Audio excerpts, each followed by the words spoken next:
Lembayung Al-Quran, Datuk Dr. Haji Zahasan Muhammad. Assalamualaikum warahmatullahi wabarakatuh. Alhamdulillah wassalatu wassalamu ala rasulillah. Innal hamdalillahi nahmaduhu wa nasta'inuhu wa nastahdihi wa nastaghfiruh wa natubu ilayhi wa natawakkalu alayhi wa na'udzu billahi min shururi anfusina wa sayyiati a'malina. May yahdihillahu fala mudilla lahu wa may yudlil fala hadiya lahu. Allahumma salli wa sallim wa barik ala Muhammad wa ala ali Muhammad kama sallaita wa sallamta wa barakta ala Ibrahim wa ala ali Ibrahim fil alamin innaka Hamidum Majid. Amma ba'd. Muslim-muslimat yang dimuliakan Allah sekalian, kita berada pada bahagian yang awal pada surah Al-Qiyamah. Masih ada lagi beberapa perkara yang saya nak bawa kepada tuan-tuan, iaitu melihat kepada ayat ke-14, ayat ke-15 di surah yang mulia ni. Tuan-tuan boleh rujuk pada tahzib tafsir Ibn Katsir pada jilid yang ke-10 muka surat ke-201. Sekali lagi kita lihat ayat berkenaan dengan basirah dengan ma'adzirah. A'udzubillahi minasyaitanirrajim. Balil insanu ala nafsihi basirah walau alqa ma'adzirah. Sadaqallahul azim. Maksudnya bahkan manusia menjadi saksi atas dirinya sendiri meskipun dia mengemukakan alasan-alasannya. Kita lihat dalam kitab tafsir, contohnya perkataan basirah ni dia merujuk kepada mubalaghah, kerana samalah yang telah kita pelajari perkataan contohnya alama, fahama, nasabah. Ini huruf ta biasanya merujuk kepada, dalam konteks ini, iaitu mubsir, maknanya nampak dengan sebenar-benarnya. Bab muzakkar muannas ni satu benda yang menarik, tuan-tuan. Pernah ditulis oleh seorang pengkaji, seorang profesor, Dr. Mazin Al-Mubarak, yang menunjukkan bagaimana penggunaan bahasa Arab ini di sudut muannas majazinya, muannas hakikinya, bila masa dipanggil sebagai satu perkataan itu adalah muannas atau muzakkar, dan kajian-kajian semikian pun telah mendapat tempat di hati para ulama daripada dahulu kala sebenarnya. Bagaimana ada kalangan mereka yang mengatakan bahawa kalau perkara-perkara yang buruk tu merujuk kepada musibah, contohnya azmah. Makna huruf ta tu kadang-kadang merujuk kepada benda-benda yang tak baik, macam musibah, satu hadithah, contohnya satu perkara buruk yang berlaku. Begitu juga azmah yang merujuk kepada konflik, contohnya. Tapi bukan begitu sebenarnya, ada juga perkataan-perkataan yang merujuk kepada muzakkar tapi dia juga perkara-perkara yang buruk, contohnya qalaq, contohnya dawda, contohnya. Ini adalah merujuk kepada, kalau kita pelajari, dia juga menggunakan perkataan muzakkar. Ada banyaklah kajian yang dibuat daripada zaman dahulu lagi, contohnya kajian Imam Al-Farra dalam buku beliau bertajuk Al-Maqsur Al-Mamdud, ada Imam Al-Sistani dalam karangan beliau Al-Farq Al-Addad, begitunya Mubarat dalam kitab beliau mengkaji tentang muzakkar dan juga muannas. Kemudian Al-Anbari dalam kitabnya Az-Zahir. Banyak. Ibnu Jinni pun ada buku bertajuk Khasa'is Sirrus Sina'ah, contohnya muzakkar dan muannas. Begitu juga Ahmad bin Faris nak ceritakan bagaimana kajian muzakkar muannas ni juga menduduki tempat yang penting. Bahkan kalangan mereka mengatakan bahawa untuk ma'rifatu at-ta'nis wa tadhkir alzam min ma'rifati i'rab wa kiltahuma lazimah. Ni sebagai contohnya kata-kata yang merujuk kepada seorang ulama Abu Hatim Al-Sistani, bahawa awalul fasaha ma'rifatu ta'nits wa tadhkir fil asma' wal af'al wan na'at qiyasan wa hikayatan. Ni kata Abu Hatim, kefasihan yang mula-mula sekali ialah seseorang itu menguasai ilmu ta'nits dan juga tadhkir. Dan begitu juga ma'rifatu ta'nits wa tadhkir ni alzam min ma'rifatil i'rab, kata mereka. Wa kitahuma lazima. Sajalah saya bawa tuan perspektif untuk fikir bahawasanya dalam satu komponen daripada ilmu tafsir ni namanya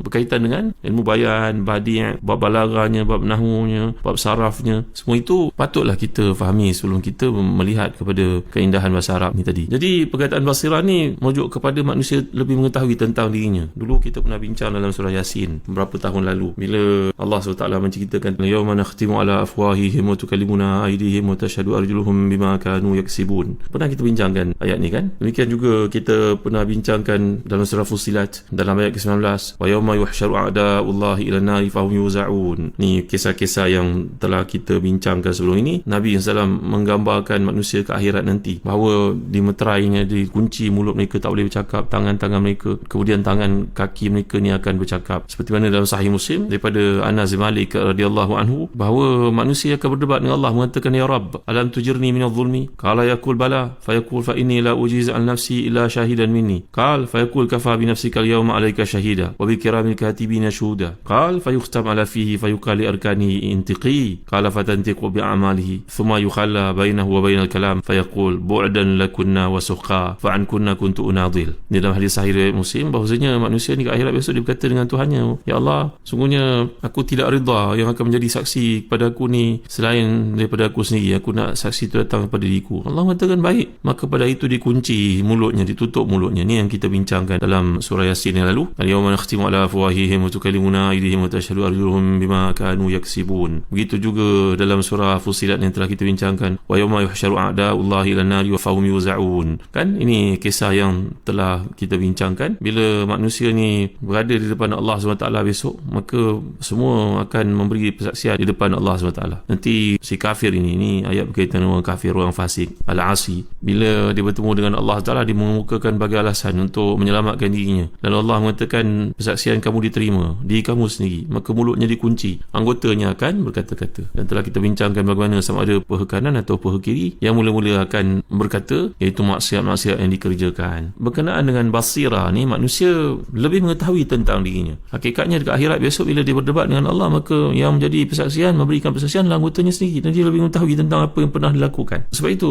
tuan-tuan yang dimuliakan Allah sekalian, telah kita lihat bagaimana dalam konteks ini, sebagai contohnya, Dr. Ratin Nabulusi membawakan contoh. Dulu dekat Timur Tengah ada seorang artis yang terkemuka, taklah disebut namanya siapa, maka dia telah pun menjadi model untuk menunjukkan kehidupan yang penuh dengan kenikmatan, kemewahan, ada privilege macam-macam. Jadi antara yang ditampilkan, ditunjukkan adalah kehidupan lebih prestige dengan rokok sebagai contohnya. Merokok ini haram ya tuan-tuan dimuliakan Allah sekalian, vape dan sebagainya yang bawa kepada perkara-perkara merosakkan anggota badan ini, menunjukkan bahawa kita tak bersyukur atas nikmat yang Allah berikan, maka tinggalkanlah. Dan fatwa kebanyakan negeri dalam negara kita pun, Malaysia, telah mengatakan pengharamannya. Jadi kembali kepada kisah ni, Dr. Ratin Nabulusi menceritakan seorang lelaki yang menjadi model kepada satu agensi syarikat merokok. Di akhir hidupnya dia kena penyakit bahaya, kanser, lung cancer. Memanglah ada yang mengatakan bukan disebabkan rokok semata-mata, tapi dalam sel manusia ni semua orang ada potensi untuk berlaku penyakit bahaya ni. Bila dia trigger, dia akan berlaku lah mengikut pandangan para pakar lah dalam bab semikian. Saya bukan orangnya. Jadi yang pentingnya orang ni pun kena penyakit tersebut. Suamata bi saratan firia bi sababi dukhan. Dia katakan bahawa dia mati dengan kanser disebabkan kanser paru-paru ni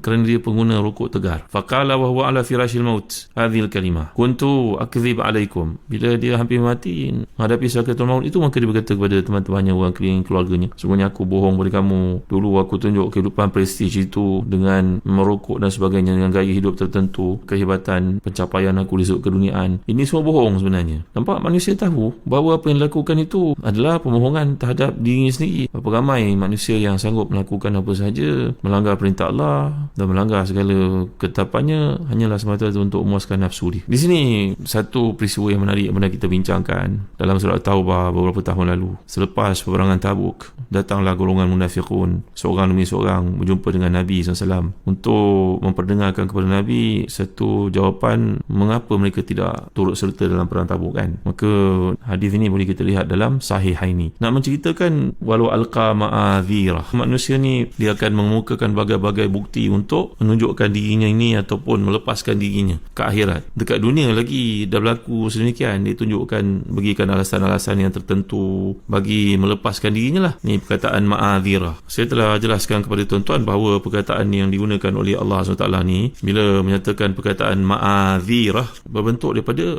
uzur sebenarnya. Dia datang perkataan ma'adhirah. Pada mulanya dia ni biasanya digunakan dalam bentuk mengemukakan satu argument. Kita nak memberikan penjelasan, nak berikan alasan. Dari sudut lain sebenarnya gambaran yang dikemukakan oleh Allah ni, ma'adhirah, kalau belajar bahasa Arab, jamak kepada ma'adhirah adalah ma'adhir. Tak ada ya tu. Jadi kenapa Allah gunakan ma'adhirah? Ada ya kat sini ya. Faham tak tuan-tuan? Kalau rujuk pada kamus bahasa Arab, perkataan ma'adhir wazani mafa'il. Sedangkan dalam konteks bahasa Arab, kalau jamak kepada ma'adhiratun, jamaknya ma'adhir. Tidak ada ya tu. Wazani mafa'il. Tapi inilah dia penggunaan Al-Quran yang mengandungi makna-makna yang tertentu seperti disebut dalam contohnya. Ini adalah untuk menampakkan apa yang dibawakan oleh manusia ni di sisi Allah sebagai pembohongan-pembohongan, sehingga akhirnya Allah menutup mulut dia dan kemudian akan berkatalah anggota-anggotanya terhadap apa yang pernah dilakukan ketika kat dunia dahulu kan. Jadi semua itu akan datang untuk mengemukakan kepadanya sebagaimana dalam firman Allah Taala surah An-Nur, kalau kita lihat, yauma tashhadu alaihim alsinatuhum wa aydihim wa arjuluhum bima kanu ya'malun. Kalaulah seorang manusia itu membawa berbagai-bagai bukti sekalipun, dia kata dhahak walau arkha suturahu. Maknanya kalau seorang itu bawa apa sahaja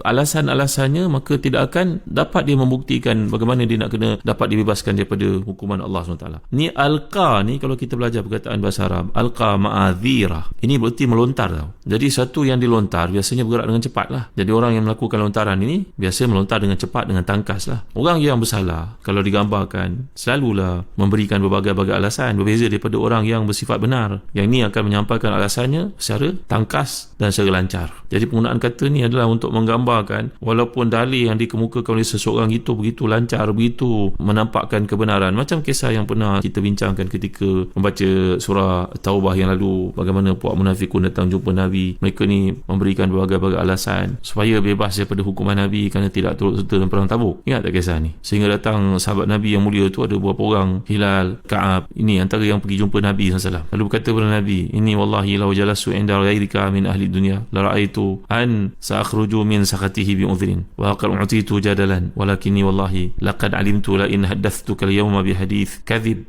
tarda bihi anni la yushikanna Allahu an yuskhitaka alayhi wa la in haddathtuka haditha sidqin tajidu alayya fihi inni la arju fihi afwallah la wallah ma kana li min udhin wallahi ma kuntu kat aqwa wa la aysar minni hina takhallaftu anka. Faqala Rasulullah SAW, amma hadha faqad sadaq faqum hatta yaqdi Allahu fik. Ni kisah sahabat-sahabat Nabi yang 3 orang ni, antaranya Ka'ab kat sini. Bagaimana beliau berkata kepada Rasulullah SAW, sahabat-sahabat yang tersilap tidak pergi ke medan Tabuk ini, berkata, wahai Rasulullah, kalaulah saya duduk bersama dengan orang lain, saya menceritakan kepada mereka sesuatu keuzuran kerana tidak hadir bersama dalam program-program tertentu, tak mengapa. Tapi kalau saya bersama Rasulullah pada ketika ini, saya bercakap sesuatu pembohongan, berkata perkara yang tak benar, tentu saja Allah akan turunkan ayat untuk menceritakan hal saya yang menyebabkan kemurkaan Allah kepada saya. Maka kalau saya cakap perkara yang benar pula, saya terpaksalah menghadapi hukuman yang dikenakan oleh Allah. Moga-moga saya dapat keampunan daripadanya. Tengok sahabat ni, dia tidak mengukakan sebarang bentuk keuzuran saja. Kisah ni saya bawa kepada tuan-tuan lah, bahawa ahlu taqwa, orang yang bertakwa ni cukup takut memberikan satu alasan yang akan menyelamatkan dia di sisi manusia, tapi akan mengorbankannya, mengenakan hukuman untuknya di sisi Allah. Kisah ni menarik lah. Saya pernah bawa kepada tuan dalam surah